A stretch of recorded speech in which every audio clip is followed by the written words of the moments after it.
Vote चोरी के मुद्दे पर हम लोग का स्टांस जो है वो बिल्कुल क्लियर है पहले दिन से। ये बिहार का मुद्दा नहीं है।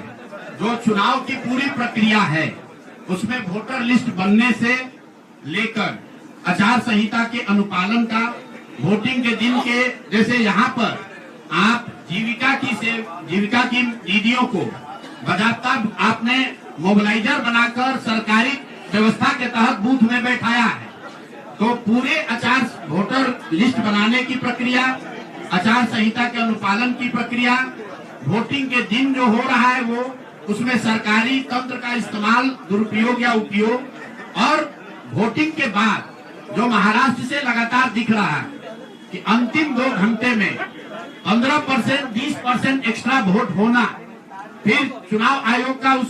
उसका डिटेल नहीं जारी करना, और 3 दिन के बाद ये बताना कि इतना वोट हो गया। ये बड़े मुद्दे हैं। हम लोग बहुत छोटी पार्टी हैं, हम लोग को तो इतना नहीं ताकत है, लेकिन आपके माध्यम से मैं ये जरूर देश के विपक्ष को ये कहना चाहूंगा, इस पर गंभीरता से बात करने की, और इसको जरूरत पड़े तो सुप्रीम कोर्ट में ले जाने की जरूरत है कि आज की तारीख में, आज की स्थिति में जो आचार संहिता पहले से बना हुआ है वो कितना कारगर है या नहीं कारगर है। अगर सिर्फ इसमें वोटर रोल की बात नहीं है, SIR सिर्फ वोटिंग रोल की बात है, लेकिन जिस तरह से वोटिंग हुई है, आप बताइए कि सुरक्षा कर्मियों में होमगार्ड को यहीं पर इसी बिहार में लालू जी की जब सरकार थी, TN सेशन का जमाना था, उन्होंने कहा था कि नहीं, कोई लोकल आदमी यहाँ चुनाव की प्रक्रिया में हिस्सा नहीं लेगा, होमगार्ड का कोई आदमी हिस्सा नहीं लेगा। उसी बूथ पर